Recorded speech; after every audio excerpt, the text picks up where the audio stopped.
15ই আগস্টের আগে এই কাজ না করলে বড় বিপদ। 3 গুণ দামে রান্নার গ্যাস কিনতে হতে পারে। জেনে নিন কি করতে হবে। দিল্লিতে প্রধানমন্ত্রীর বাসভবনে রুদ্ধদ্বার বৈঠক। কালীঘাটের রাজনীতিতে বড় চমকের জল্পনা, বাড়ছে রাজনৈতিক উত্তাপ। সুদীপ বন্দ্যোপাধ্যায়, কাকলি ঘোষ দস্তিদারের সঙ্গে বৈঠকে প্রধানমন্ত্রী মোদী এনডিএর নতুন সদস্যদের কি বড় বার্তা দিলেন। শুভেন্দুর বিয়ে খুন মামলায় সিবিআইয়ের বড় চার্জশিট। 11 জন অভিযুক্ত, সামনে এলো 6 শার্পশুটার ও 2 বিজেপি কর্মীর নাম। মোদী শুভেন্দু বৈঠকে অনুপস্থিতি নিয়ে জোর জল্পনা। অবশেষে নিরাপত্তা ভেঙে মুখ খুললেন দেব, বাড়ল রাজনৈতিক চর্চা। তোলাবাজির অভিযোগ, পুলিশের জালে বিজেপি নেতা দিলীপ ঘোষ ও শ্রমিক ভট্টাচার্যের বার্তার পর শুরু করা অভিযান। এনডিএ বৈঠকেরই সরাসরি অমিত শাহের সঙ্গে সাক্ষাৎ। মুর্শিদাবাদের 3 সাংসদকে ঘিরে দিল্লিতে তুমুল জল্পনা। ডাক্তারি পাশ করলে গ্রামে গিয়ে চিকিৎসা করা বাধ্যতামূলক হতে পারে। সুপ্রিম কোর্টের পর্যবেক্ষণে নড়েচড়ে বসল কেন্দ্র। বদলে যাচ্ছে কি পশ্চিমবঙ্গের নাম, মুখ্যমন্ত্রীর মন্তব্য ঘিরে নতুন করে শুরু রাজনৈতিক বিতর্ক। নবান্নে মুখ্যমন্ত্রীর সঙ্গে গুরুত্বপূর্ণ বৈঠক। তৃণমূলের অন্দরে নতুন সমীকরণ। কালীঘাট শিবিরকে কোণঠাসা করার জল্পনা। SC/ST সংরক্ষণে ক্রিমি লেয়ার না রাখার পক্ষে কেন্দ্র। সুপ্রিম কোর্টে মোদী সরকারের গুরুত্বপূর্ণ অবস্থান। তৃণমূল ভেঙে তৈরি হওয়া এনসিপি কি শুরু ভাঙন। নতুন রাজনৈতিক সমীকরণ ঘিরে জোর চর্চা। বিরোধী শিবিরের সবচেয়ে পছন্দের বিজেপি নেতাকে নিজের মুখে নাম জানালেন রাহুল গান্ধী। বিজেপি নতুন নতুন দালাল তৈরি করেছে। অধীর চৌধুরী বিস্ফোরক মন্তব্যে সরগরম রাজ্য রাজনীতি। অন্নপূর্ণা ভান্ডারের আবেদন এখন অ্যাপ্লিকেশন আন্ডার প্রসেস। টাকা পেতে এখনই করে নিন 3টি গুরুত্বপূর্ণ কাজ। সুপ্রিম কোর্টের পর্যবেক্ষণে বদলে যেতে পারে বাংলার রাজনৈতিক অঙ্ক। ঋতব্রতদের সামনে বড় চ্যালেঞ্জ। SSKM এর চিকিৎসায় অনীহা। বিদেশের চিকিৎসার অনুমতি চেয়ে সরাসরি সুপ্রিম কোর্টে তৃণমূল সাংসদ। টাকার লোভ দেখিয়ে রক্তদান চক্র চালানোর অভিযোগ। মূল অভিযুক্ত সহ 3 জনকে গ্রেপ্তার করল পুলিশ। ঘুষ চাইলে এবার সরাসরি অভিযোগ করুন। দুর্নীতি রুখতে নবান্ন চালু করল বিশেষ মেগা হেল্পলাইন। কলকাতা SUC এর বিশাল সমাবেশ। CPIM-কে তীব্র আক্রমণ। ছাড় পেল না CPI ও উত্তপ্ত রাজনৈতিক মঞ্চ। SSKM যদি দেশের সেরা হাসপাতাল হয় তাহলে আপত্তি কোথায়। অভিষেকের চিকিৎসা SIR ইস্যুতে কালীঘাট শিবিরকে তীব্র আক্রমণ ঋতব্রতর। সংখ্যালঘু সাংসদদের মির্জাফর বলে কড়া কটাক্ষ সৌগত রায়ের। মোদীকে একযোগে আক্রমণ। রাজনৈতিক মহলে তুমুল বিতর্ক। বিদেশে চিকিৎসার অনুমতি চেয়ে সুপ্রিম কোর্টে অভিষেক বন্দ্যোপাধ্যায়। হাইকোর্টের নির্দেশকে চ্যালেঞ্জ করে নতুন আইনি লড়াই। স্কুলে সপ্তাহে 2 দিন বাধ্যতামূলক ডিম। কোন স্কুল কত টাকা পাবে জানুন সরকারের নতুন নিয়ম। মহুয়া মৈত্রকে সুপ্রিম কোর্টে করা মন্তব্য। স্বাধীনতা সংগ্রামীরা বুকে গুলি খেয়েছেন আর আপনি ডিমকে ভয় পাচ্ছেন। 15 আগস্টের মধ্যে LPG KYC না করলে বন্ধ হতে পারে ভর্তুকি। রান্নার গ্যাস কিনতে দিতে হতে পারে অনেক বেশি টাকা। অভিষেক ঘনিষ্ঠ দেবরাজ চক্রবর্তীর বিরুদ্ধে আদালতে চার্জশিট। গ্রেপ্তারের 35 দিন পর সামনে এলো একাধিক গুরুতর অভিযোগ। শীঘ্রই খুলছে যুবশক্তি প্রকল্পের পোর্টাল। কবে থেকে আবেদন শুরু, কারা পাবেন সুবিধা জানুন বড় আপডেট। তরুণদের পছন্দের বড় চমক। মোদী নাকি অভিজিৎ দীপকে সমীক্ষার ফল ঘিরে শুরু জোর রাজনৈতিক আলোচনা। সব কথা বলার দিন এলে বলবো। অভিষেকের বৈঠক নিয়ে বিস্ফোরক ইঙ্গিত। মদন মিত্রের বাল্য রাজনৈতিক জল্পনা। কুণালবাবু মিথ্যে বলছেন। শুভেন্দুর সঙ্গে বৈঠক শেষে বিস্ফোরক দাবি। আখরুজ্জামানের নতুন বিতর্কের সূচনা। হাসিনার বক্তব্যকে সমর্থন করল না ভারত। বাংলাদেশ ইস্যুতে কেন্দ্রের স্পষ্ট অবস্থান প্রকাশ। 7ম পে কমিশনে কত বাড়বে সরকারি কর্মীদের বেতন। বেসিক পে অনুযায়ী ইনহ্যান্স স্যালারির সম্পূর্ণ হিসেব দেখুন। অপারেশন সিঁদুরের পর বদলাচ্ছে কূটনৈতিক সমীকরণ। পাকিস্তানকে ঘিরে নতুন প্রতিরক্ষা জোটের শুরু জল্পনা। 17 তারিখ কার কার অ্যাকাউন্টে ঢুকবে অন্নপূর্ণা ভান্ডারের 3000 টাকা। মুখ্যমন্ত্রীর বড় আপডেটে স্পষ্ট হলো দিনক্ষণ। যন্তর মন্ত্রে কেন বারবার আন্দোলন। রাজধানীর প্রাণকেন্দ্রে বিক্ষোভ নিয়ে বড় প্রশ্ন তুলল দিল্লি হাইকোর্ট। চন্দ্রনাথ রথ খুনে বিজেপি কর্মীর যোগ। বিস্ফোরক প্রশ্নে সোজা সাপটা জবাব দিলেন দিলীপ ঘোষ। 3 দিন হাসপাতালে ভর্তি মিঠুন চক্রবর্তী। অস্ত্রোপচারের পর দেখতে গেলেন মুখ্যমন্ত্রী। কি হয়েছে অভিনেতা। ডিবিটি অ্যাপ্রুভ দেখাচ্ছে, তবু অন্নপূর্ণা ভান্ডারে টাকা পাচ্ছেন না। 90% মানুষের 5টি ভুল করেছে, জেনে নিন এখনই। আপনার সার্টিফিকেট চাই না। ভাগবতের জেনজি মন্তব্যকে করা আক্রমণ প্রিয়াঙ্কা গান্ধী। সরব বিজেপি বিরোধী শিবিরও। এরপর দেখে নেব বিস্তারিত খবর। মসজিদে বাইক খোলার ইস্যু ঘিরে রাজ্য রাজনীতিতে ফের শুরু হয়েছে নতুন তীব্র বিতর্ক। এই পরিস্থিতিতে তীব্র চাঞ্চল্য ছড়িয়েছে। আসল তৃণমূল শিবিরের দাবি, ধর্মীয় স্থানগুলিতে মাইক ব্যবহারের ক্ষেত্রে আদালতের নির্দেশ ও প্রশাসনের নির্ধারিত নিয়ম কঠোরভাবে মেনে চলা উচিত। যদি সে নিয়ম লঙ্ঘন না করে কোনো সিদ্ধান্ত নেওয়া হয় তাহলে কোনো আইনি পরিপন্থী হবে বলেও তারা অভিযোগ করেছে। ঋতব্রত জানিয়েছেন, প্রয়োজন হলে বিষয়টি নিয়ে কলকাতা হাইকোর্টের দ্বারস্থ হবেন তারা। তার বক্তব্য, আইন সবার জন্য সমান হওয়া উচিত। কোনো বিশেষ ক্ষেত্রে আলাদা নিয়ম বা ছাড় দেওয়া হলে তা সাধারণ মানুষের কাছে ভুল বার্তা দেবে এবং আইনি শাসনের উপর প্রশ্ন উঠবে। সে কারণে আইনি লড়াইয়ের প্রস্তুতি নেওয়া হচ্ছে বলে তিনি ইঙ্গিত দেন। এই মন্তব্য সামনে আসছে রাজ্যের রাজনৈতিক মহলে নতুন করে চর্চা শুরু হয়েছে। কালীঘাট শিবির ও ঋতব্রত শিবিরের মধ্যে মতপার্থক্য আরও স্পষ্ট হয়ে উঠেছে বলে রাজনৈতিক মহলের একাংশের মত। বিরোধী দলগুলো বিষয়টি নিয়ে সরব হয়েছে এবং আগামী দিনে ইস্যু আরও বড় রাজনৈতিক মন্তব্যের রূপ নিতে পারে বলে মনে করা হচ্ছে। তবে এখনো পর্যন্ত রাজ্য সরকার পক্ষ থেকে বিষয়টি নিয়ে কোনো বিস্তারিত সরকারি বিবৃতি প্রকাশ করা হয়নি। একইভাবে হাইকোর্টে এখন এই সংক্রান্ত কোনো মামলা চূড়ান্ত রায় বা নির্দেশ সামনে আসেনি। ফলে বিষয়টি বর্তমানে রাজনৈতিক বক্তব্য এবং সম্ভাব্য আইনি পদক্ষেপের পর্যায়ে রয়েছে। আগামী কয়েকদিনে এই ইস্যুতে কি পদক্ষেপ নেওয়া হয় এবং আদালতে মামলা দায়ের হয় কিনা সেটাই নজরে রয়েছে সবার। কেন্দ্রীয় স্বরাষ্ট্রমন্ত্রী অমিত শাহ বিশ্বকবি রবীন্দ্রনাথ ঠাকুরের প্রয়াণ দিবসে গভীর শ্রদ্ধা নিবেদন করেছেন। তিনি সামাজিক মাধ্যমে প্রকাশিত এক বার্তায় বলেন, রবীন্দ্রনাথ ঠাকুর তার সাহিত্য, দর্শন ও চিন্তাধারার মাধ্যমে ভারতের আত্মাকে নতুনভাবে প্রকাশ করেছিলেন এবং স্বাধীনতার আকাঙ্ক্ষাকে নতুন দিশা দেখিয়েছিলেন। অমিত শাহ উল্লেখ করেন, রবীন্দ্রনাথের অমর সৃষ্টি জনগণমনে শুধু ভারতের জাতীয় সঙ্গীতই নয়, বরং দেশের ঐক্য, আত্মমর্যাদা ও জাতীয় চেতনার প্রতীক। তার সাহিত্য, কবিতা, গান এবং দর্শন আজও কোটি কোটি ভারতবাসীকে অনুপ্রাণিত করে চলেছে।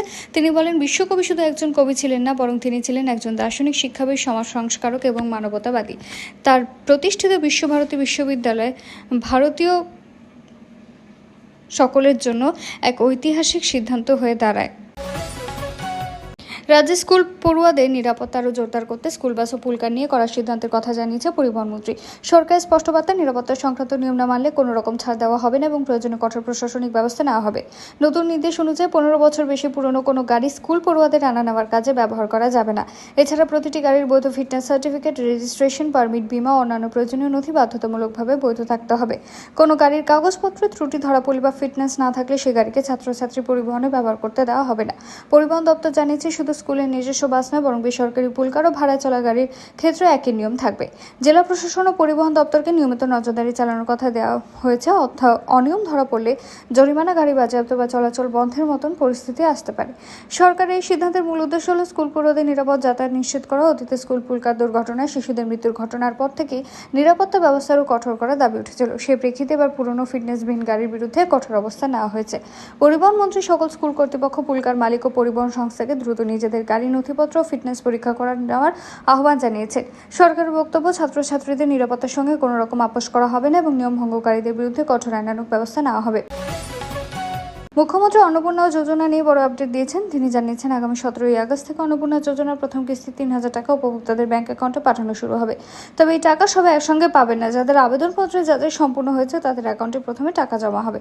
মুখ্যমন্ত্রী জানান, 10 জুলাই পর্যন্ত যারা আবেদন করেছে এবং যাদের নথি যাচাই শেষ হয়েছে তারা 17 আগস্ট থেকে টাকা পেতে শুরু করবেন। অন্যদিকে 11 জুলাইয়ের পর আবেদনকারীদের ভেরিফিকেশন শেষ হতে আরও কিছুটা সময় লাগবে, তাই তাদের টাকা পরে পাঠানো হবে। সরকারের তথ্য অনুযায়ী অনলাইন ও অফলাইন মিলিয়ে 2 কোটিরও বেশি আবেদন জমা পড়েছে। অফলাইনে জমা পড়া বহু আবেদন এখনো পোর্টালে আপলোড ও যাচাইয়ের কাজ চলছে। এই কারণে আগস্টের শুরুতে অনেকের অ্যাকাউন্টে টাকা না পৌঁছানো নিয়ে বিভ্রান্তি তৈরি হয়েছিল বলে মুখ্যমন্ত্রী জানান। তিনি আরও জানান, আগামী 10 আগস্ট একটি সাংবাদিক বৈঠক অন্নপূর্ণা যোজনা সম্পর্কে আরও বিস্তারিত তথ্য প্রকাশ করা হবে। সেখানে কারা যোগ্য, ভেরিফিকেশনের অগ্রগতি কতদূর এবং আবেদন সংক্রান্ত বিভিন্ন প্রশ্নের উত্তর দেওয়া হবে। মুখ্যমন্ত্রীর দাবি, বর্তমানের এই বিলম্ব শুধুমাত্র প্রাথমিক যাচাইয়ের কাজের জন্যই। প্রক্রিয়া শেষ হয়ে গেলে সেপ্টেম্বর থেকে প্রতি মাসের দ্বিতীয় সপ্তাহে নিয়মিত অন্নপূর্ণা যোজনার টাকা ঢুকবে সকলের অ্যাকাউন্টে।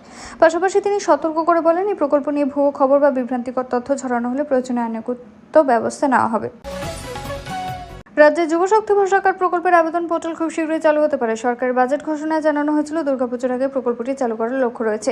সেই অনুযায়ী এখন পোর্টাল চালুর প্রস্তুতি চলছে। এই প্রকল্পের মাধ্যমে স্নাতক বেকার যুবক যুবতীরা প্রতি মাসে 3000 টাকা এবং মাধ্যমিক পাশ কিন্তু স্নাতক নন এবং বেকাররা প্রতি মাসে 2000 টাকা আর্থিক সহায়তা পাবেন বলে জানানো হয়েছে। এই টাকা সরাসরি ব্যাংক অ্যাকাউন্টে ডিবিটি পদ্ধতিতে পাঠানো হবে।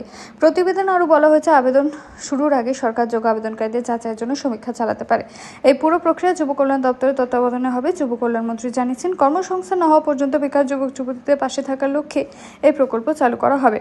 প্রাথমিকভাবে জানানো যোগ্যতা অনুযায়ী আবেদনকারী বয়স 21 থেকে 40 বছরের মধ্যে হতে হবে এবং পশ্চিমবঙ্গের স্থায়ী বাসিন্দা ও বেকার হতে হবে।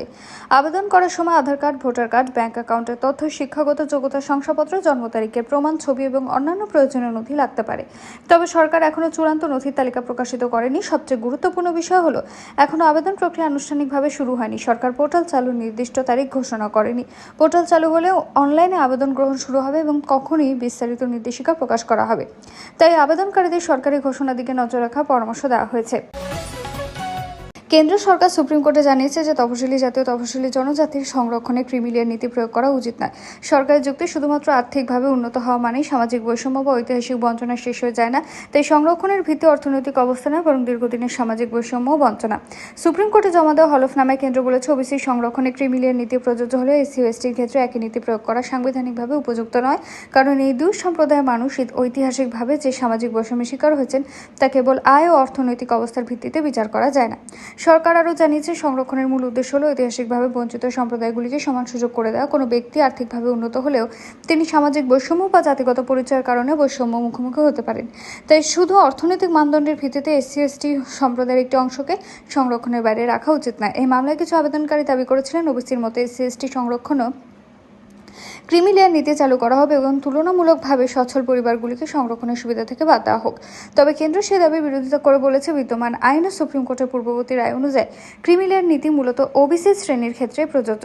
এখন এই বিষয়ে সুপ্রিম কোর্টের চূড়ান্ত সিদ্ধান্তের দিকে নজর রয়েছে। আদালতের রায় ভবিষ্যতে এসসি ও এসটি সংরক্ষণ নীতির ক্ষেত্রে গুরুত্বপূর্ণ প্রভাব ফেলতে পারে। দিল্লিতে প্রধানমন্ত্রী নরেন্দ্র মোদীর সরকারি বাসভবনে একটি গুরুত্বপূর্ণ রুদ্ধদ্বার বৈঠককে ঘিরে পশ্চিমবঙ্গের রাজনীতিতে নতুন জল্পনা শুরু হয়েছে। বিশেষ করে তৃণমূলের অভ্যন্তরীণ সমীকরণ ও কালীঘাট কেন্দ্রিক রাজনীতি নিয়ে নানা রাজনৈতিক আলোচনা সামনে এসেছে। তবে বৈঠকের সরকারি এজেন্ডা বা সিদ্ধান্ত সম্পর্কে আনুষ্ঠানিকভাবে বিস্তারিত কিছু প্রকাশ করা হয়নি। খবরে দাবি করা হয়েছে, বৈঠকে পশ্চিমবঙ্গের সাম্প্রতিক রাজনৈতিক পরিস্থিতি, বিরোধী শিবিরের কৌশল এবং আগামী দিনের সাংগঠনিক পরিকল্পনা নিয়ে আলোচনা হতে পারে। এই কারণে বৈঠকটি ঘিরে রাজনৈতিক মহলে জোর জল্পনা তৈরি হয়েছে। তবে এই দাবিগুলি স্বাধীন সরকারি নিশ্চিতকরণ এখনো পাওয়া যায়নি। প্রতিবেদন অনুযায়ী বৈঠকের পর কালীঘাট শিবিরে অস্বস্তি তৈরি হয়েছে বলে রাজনৈতিক মহলের একাংশের দাবি। একই সঙ্গে বিজেপির ভবিষ্যৎ সাংগঠনিক রূপরেখা এবং পশ্চিমবঙ্গের রাজনৈতিক কর্মসূচি নিয়েও আলোচনা হয়েছে বলে প্রতিবেদনে উল্লেখ করা হয়েছে। তবে এসব বিষয়ে কোনো আনুষ্ঠানিক বিবৃতি প্রকাশ করা যায়নি। প্রধানমন্ত্রীর সরকারি বাসভবন 7 লোক কল্যাণ মর্গে প্রায় গুরুত্বপূর্ণ রাজনৈতিক ও প্রশাসনিক বৈঠক অনুষ্ঠিত হয়। তবে এই নির্দিষ্ট বৈঠক সম্পর্কে সরকার বা প্রধানমন্ত্রী দপ্তরের পক্ষ থেকে বিস্তারিত তথ্য প্রকাশ না হওয়ায় এর বিষয়বস্তু নিয়ে বিভিন্ন সংবাদ মাধ্যমে নানা বিশ্লেষণ ও রাজনৈতিক ব্যাখ্যা সামনে এসেছে। সব মিলিয়ে এই খবরের মূল বিষয় হলো, দিল্লিতে প্রধানমন্ত্রীর বাসভবনে অনুষ্ঠিত একটি গুরুত্বপূর্ণ বৈঠককে কেন্দ্র করে পশ্চিমবঙ্গের রাজনীতি নিয়ে নতুন জল্পনা তৈরি হয়েছে। তবে বৈঠকে ঠিক কী সিদ্ধান্ত হয়েছে বা কী আলোচনা হয়েছে সে বিষয়ে এখনও পর্যন্ত কোনো আনুষ্ঠানিক নিশ্চিত তথ্য প্রকাশিত করা হয়নি।